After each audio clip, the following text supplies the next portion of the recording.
Hello, and welcome to another great evening of provocative and sensual dialogue with BookTrib After Dark, where readers and writers of romantic and erotic fiction share their love for books that stir fantasies, arouse passions, and keep you turning pages deep into the night.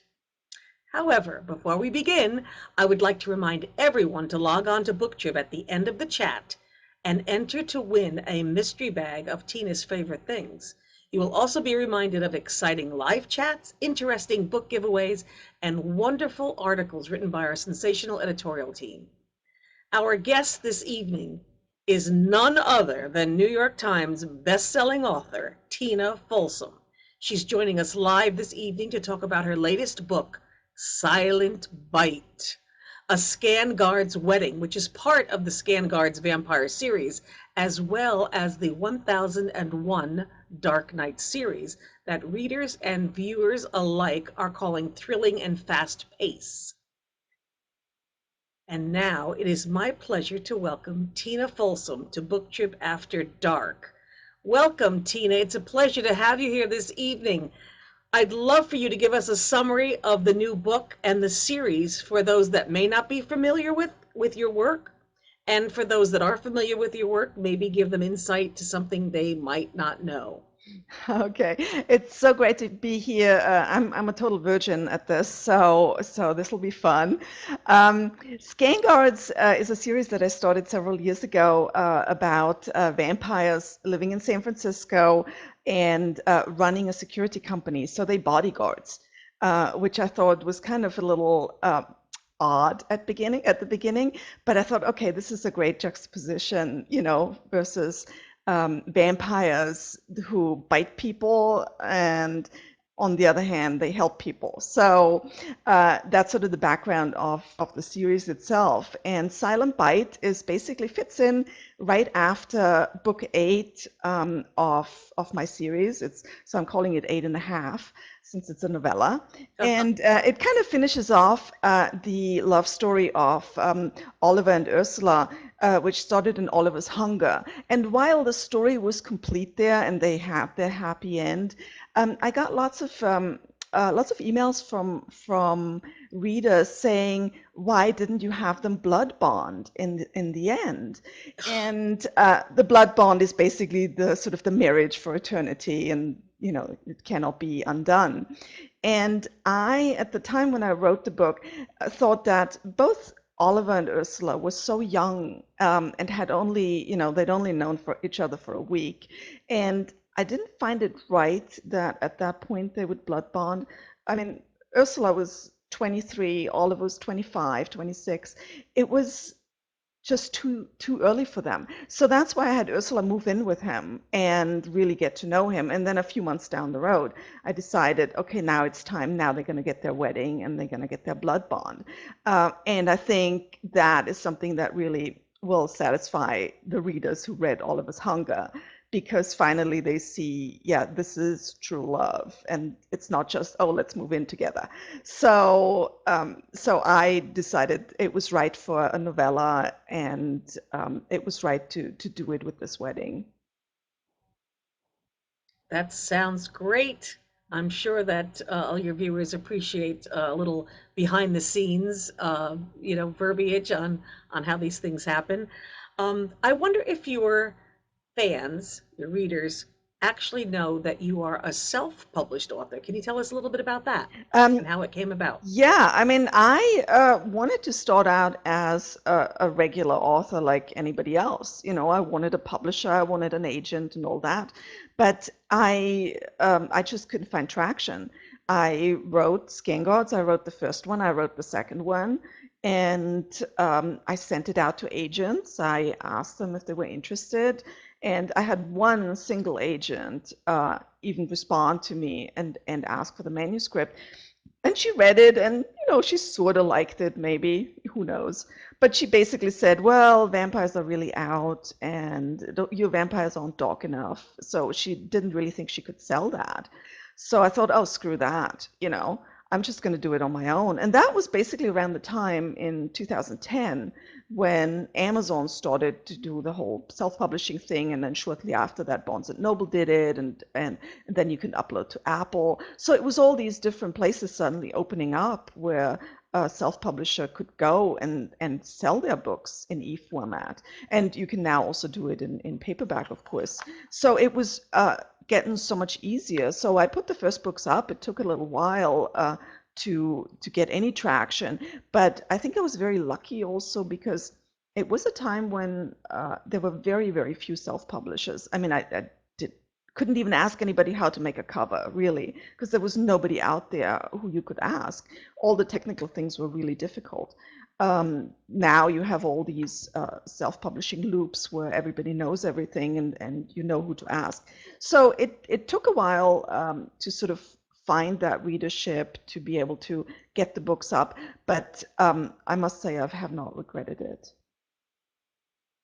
And you didn't get depressed or discouraged when the first few agents said that there was nothing they could do?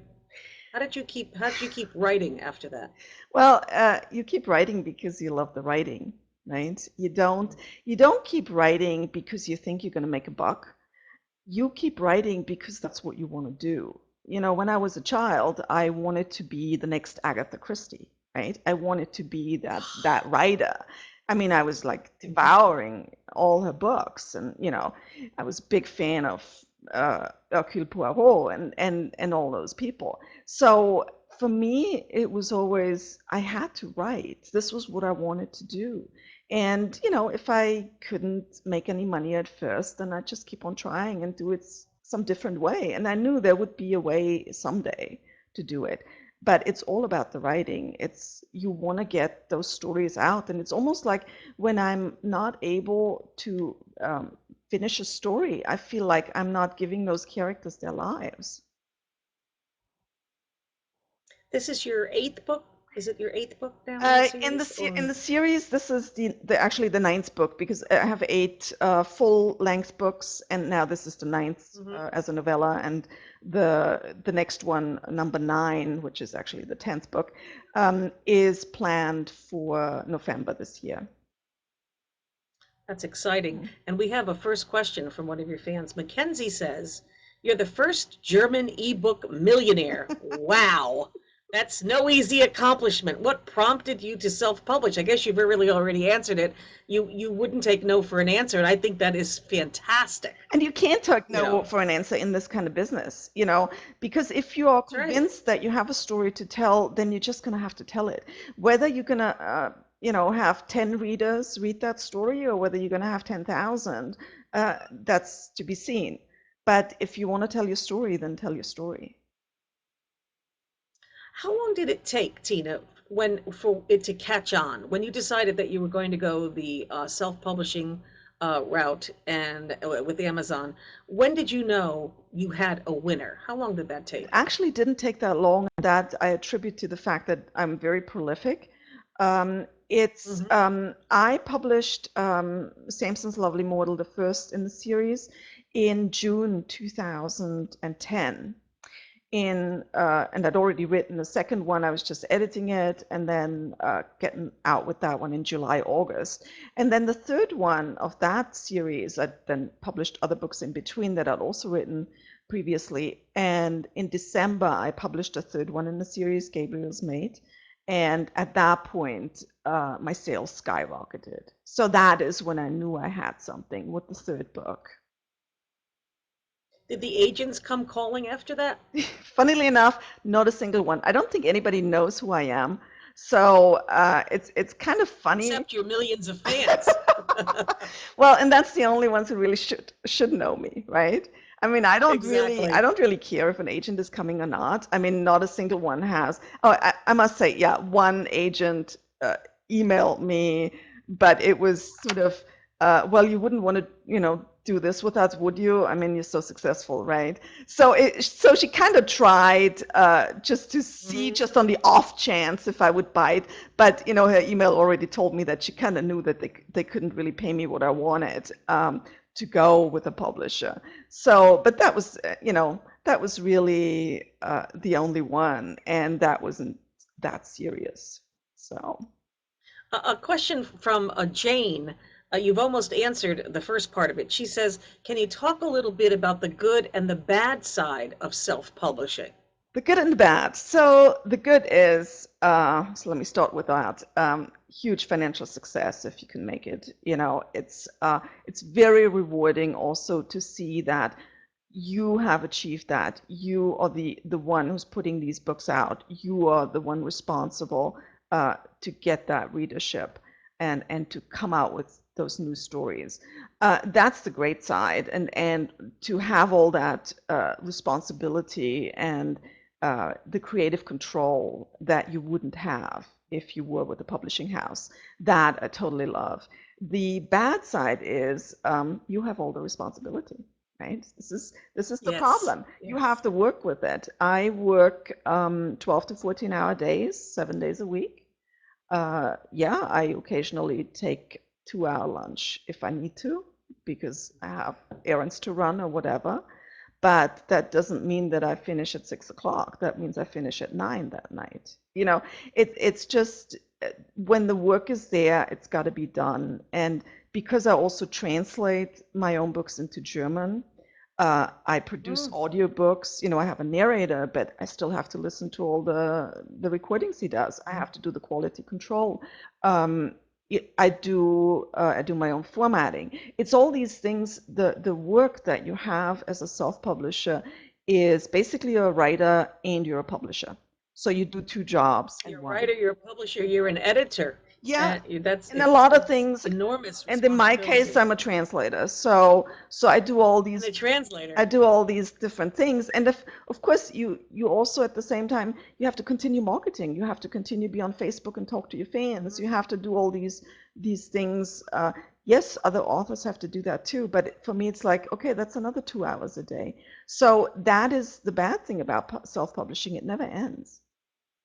Your work is never done. But now that you're so successful, did you ever think of bringing in sort of a staff to Scanguards? And I want to remember to ask you, which I'm doing right now, you've got to tell us how you came up with the name Scanguards. Is there a secret behind that? There isn't truly a secret. It is it is a totally made up name.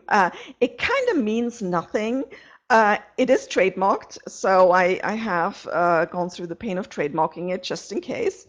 Um, but Scanguards, I came up with it. You know, I wanted for Samson Woodford's firm, you know, that hires out those bodyguards, I wanted a very distinct name. I wanted something that everybody would recognize. You know, I didn't just want to be whatever, security services. It means nothing, right? Mhm. I wanted a specific name. And what I did is, I mean, I thought, okay, those are bodyguards. So I took guards and used that as part of the name. And then I just sort of, you know, brainstormed and thought, okay, what sounds good with that? And I just came up with it. And, you know, I mean, it was a stroke of brilliance because I came up with it in the first book, which, you know, Mhm. it's kind of good. It was so early at a point where I didn't even realize I was going to write a series, you know, with my first book. So I was kind of a stroke It's a of very luck. strong name. Yeah, yeah. Oh, I don't think it's luck. I think it's talent. Thank you. I think it's talent. Carly asks, did you try to get traditional publishing before ultimately heading into the self-publishing route? You've already basically answered that. How many rejections did you get before you said enough? I'm going to do it on my own. Well, if you call it a rejection when somebody doesn't even reply to your query, then Ah, yes, then I probably got about 100 rejections. So pretty much, hmm so that would be, you know, I would, you know, have had 101 queries and I had 100 rejections. And from that one query who asked for the manuscript, I got a rejection later. So in the end, I got only rejections. So for those fans that have tuned in this evening to Book Trip After Dark, who think that maybe they have that book inside of them, you would say not to give up because you had literally 100 silent rejections, which are worse than the rejections that come either via phone or email, Mm. and yet you kept going because you believed in yourself and in the work that you were doing. Yeah, and one of the things is also you have to have a good partner, and I mean a critique partner. So I had found somebody in my local RWA chapter who became not only my critique partner, but by now also my best friend, Grace Calloway. And she really helped me a lot because she wasn't just telling me because she liked me that, oh, this is a great book, Tina, you have to publish it. No, I mean, we went through all the different stages of that book from the very start. And in the end, it was at that point where we both knew it was good and it could be published. And it was just not the right time for the publishers or for the agents. They were already looking for other type of books. They weren't looking for vampires at that point. And maybe I would have missed the boat had I gone with a publisher, because it takes Good a good point. 18 months until a book is out from the day you sign the contract. So I was able to Hmm. get the book out right there and then and still sort of hit the end of that vampire wave. It's going down at the moment. The vampires aren't as strong anymore. But had I waited and signed a contract, my book would have the first one would have only come out in 2013. What 2012, Mm. late 2012. So Hmm. that would have been way too late to really hit it. Yes, good answer. Mhm. Jamie would like to know, have your family and friends read your books? And has it sparked any interesting or uncomfortable conversation? Well, let me put it this way. So thank God my family is German, right? My parents speak extremely little English. So of course, before we started translating, there was no chance of them reading it. Now I believe that my mother may have read some of my German translations. So not that she ever said anything. However, I know from my sisters certainly read my books, and my brother has. Mhm. But I know from an aunt, one of my older aunts, that her son had looked my books up on the internet on the Oh. German site, right, and looked at and read sort Mhm. of the first few paragraphs, I guess. And they must have shocked him so much that he told his mother that, oh my God, this is porn. So of course my aunt goes to my sisters and my mother and says, well, your daughter writes porn. And then my sister, my younger sister, goes, yeah, but she makes a shitload of money with it. Touche to the Yes, sisters. there you go. Oh, there's an interesting question from Brianna. She's writing this as a writer. There's an impending apocalypse, and you can choose what kind, and if you could choose what kind, would you go with vampires, zombies, or aliens, and why?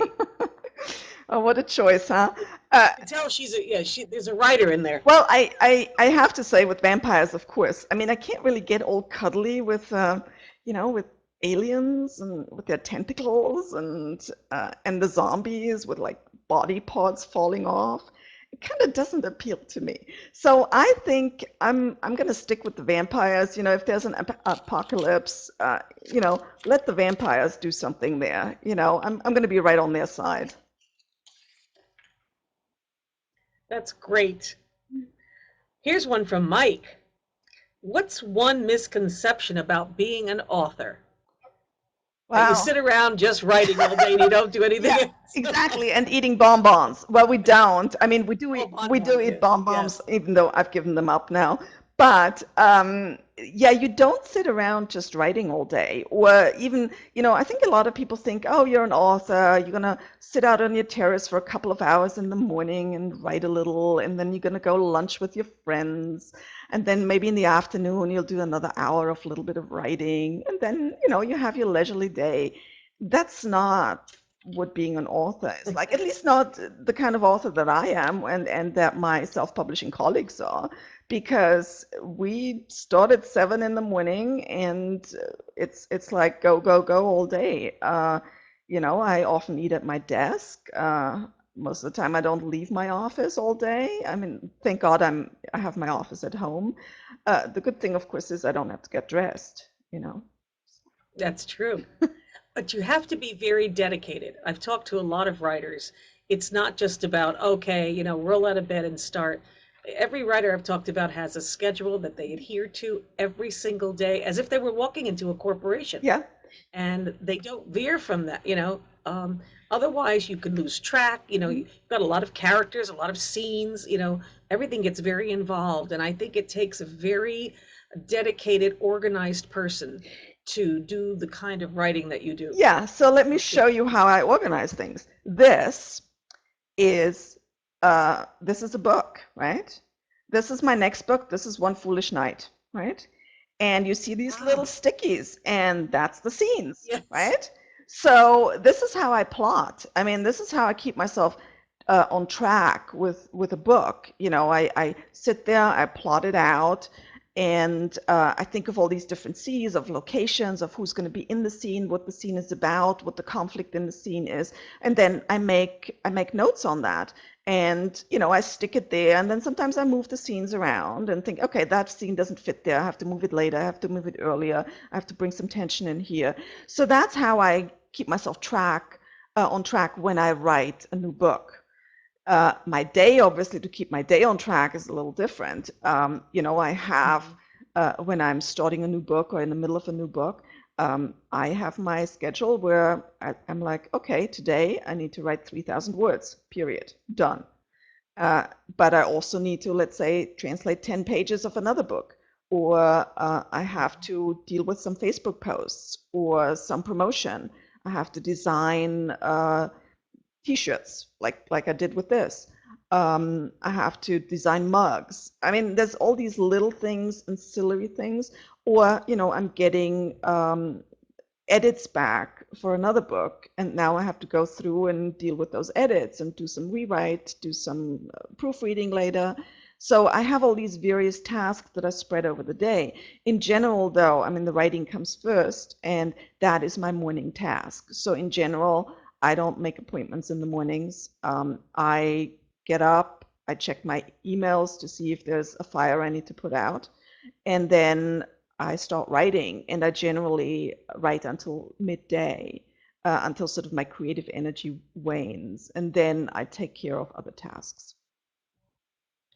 Do you think that social media has helped the self-published author more so than maybe before? We had, Twitter and Facebook and all of the other electronic devices that can get the word out to millions of people in a day, rather than waiting for a review to come out or other things like, maybe an ad to appear in a newspaper or a magazine. I think Facebook and Twitter and all those social media places have helped us a lot. I mean, that's the only real way I can connect with readers, because considering that my books are not in bookstores, because I can't just print a bunch of books and send them to bookstores, because I don't have that where I can have these signings at various different bookstores. It's really the only place where readers can meet me. If I go to a conference for readers like RT or Book Expo America, any of those conferences, or if they talk to me on Facebook, and that's really the only place where I can interact with them. And I think that's a great way to do it.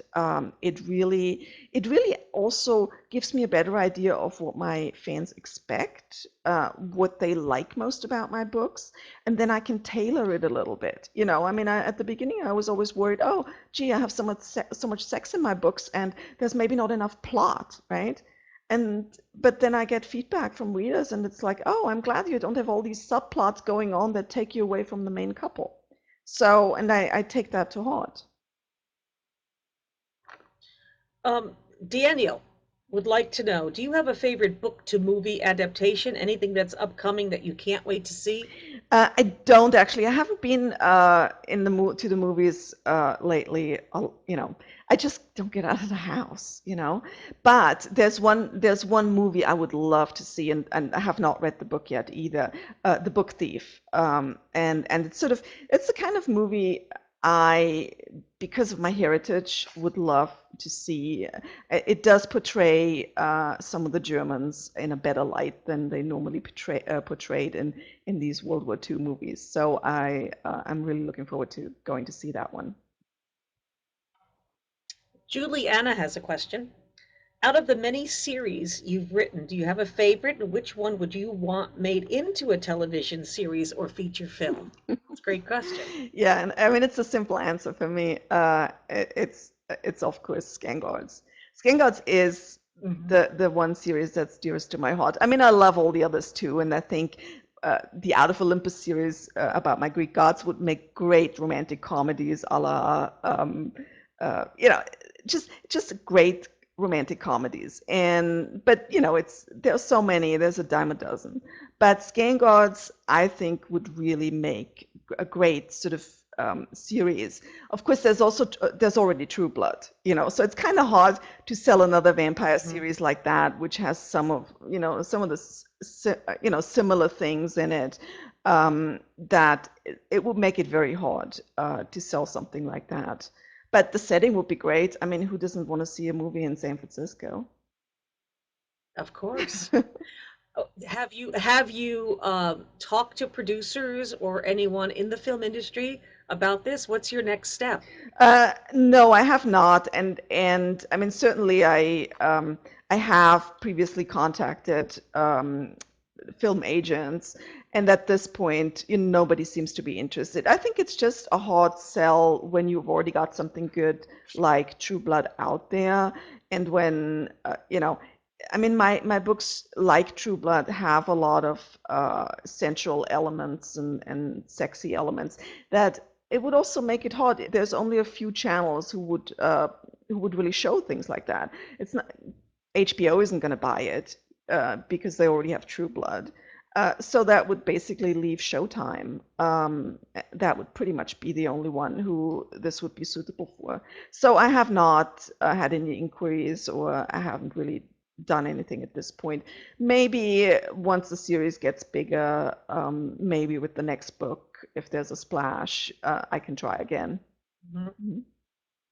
Well, talking about the sexy, I wonder if your mother's listening. Christine wants to know, do you ever get embarrassed writing some of the more scandalous scenes in your books? Embarrassed me? No, I don't think so. It's actually those are the scenes that are easiest to write for me. That's sort of, what I hate is writing the fight scenes because it's so much choreography, right? But Mhm. when I get to write a sex scenes, it's like a walk in the park. That's what I really Oh. enjoy. So, and the sexier I can make them, the better. Sometimes I have to tone them down a little because, the first draft gets a little too sexy, and then I have to sort of calm things down, thinking, okay, can they take this? And, you know, so that's what I do. Well, Juliana is going to follow that up with the age-old question. Did you read 50 Shades of Grey, and what did you think of it? So I must confess, I read the first 3 pages and then I tossed it at the wall. So I'm Hmm. sorry I couldn't stomach it. Um, Uh-huh. I hate to say bad things, and I have no idea whether it improved. After the 3 pages, maybe I didn't give it a fair chance. I couldn't. I didn't like the writing. I didn't. I mean, it's already a Hmm. hard sell for me. First person is a relatively hard sell for me in general. Yes. First person virgin is an even harder sell for me. You know. Hmm. So I Hmm. couldn't do it. I know it spoke to a lot of people. It certainly got a lot of people interested in reading romance and erotica, which is a great thing for the industry. It's just not a book for me. Well, Tina, Christine would like to know what authors inspire you, and if you could work with anyone in the industry, who would it be and why? That's a very, very easy answer. Laura Adrian is my idol. So when I started reading her, it was like I was so captivated by her characters and her stories and the whole world that she created with her Midnight Breed. So that was something like, wow, if I could do that. And in a way, Scanguards is a little bit a tribute to that. Yeah, it's the same sort of, and it's a group of guys, the alpha male. It's the same way Laura does it. She has her alpha males. So I really love that series. I really love the way she writes, and actually, I met her for the first time at a book signing in 2010 or 2011. And then again, I met her last year at a conference in Berlin, and where we both were there as authors, and we became friends, and which is like, I just still have that fangirl moment. And she and I will actually be doing a series together. So we are working on a concept right now, and we're hoping to maybe even by the end of the year have the first book out. Well, I hope you'll come back and talk to us some more. One last question before we say goodnight. Where did you come up with the names Olivia and Ursula, your main characters in Silent Bite? And where do you draw your name inspiration from? So I have sort of a pet peeve in books. I don't like it when everybody's name starts with the same letter. So I have like a list where I keep track of in that series, a list per series. So in that series, I keep track of whose name starts with which letter. And if I have too many in one area, I've got to move and get other names. So I only had a few letters left when I needed to find a name for Ursula. So, and U was one of the letters I had. So I went through a list of names, and I'm thinking, okay, but she's Chinese. I can't just give her a name with U and she's Chinese. What am I going to do? So that was kind of a little tricky. But I kind of like the name Ursula. It's because I was thinking instantly of Ursula Andress, the Bond girl. Mm. And so I Hmm. figured, okay, I can make this work. She's Chinese, but her father loves Ursula Andress, right? As an actress. So when he had a daughter, Of he course. named her Ursula. She, of course, also has her Chinese name, Wei Ling, but she's called Ursula when she's in the West. So that's how I came up with that. It's kind of a necessity sometimes. It's like, okay, I have a U, I have an R, and a Y. Let's see what names I can find that sound decent, right? So with Oliver, it was a little different because he was in the first book of Scanguards. So he was already back then, he was human back then. And I just looked for a nice name, for a nice young guy.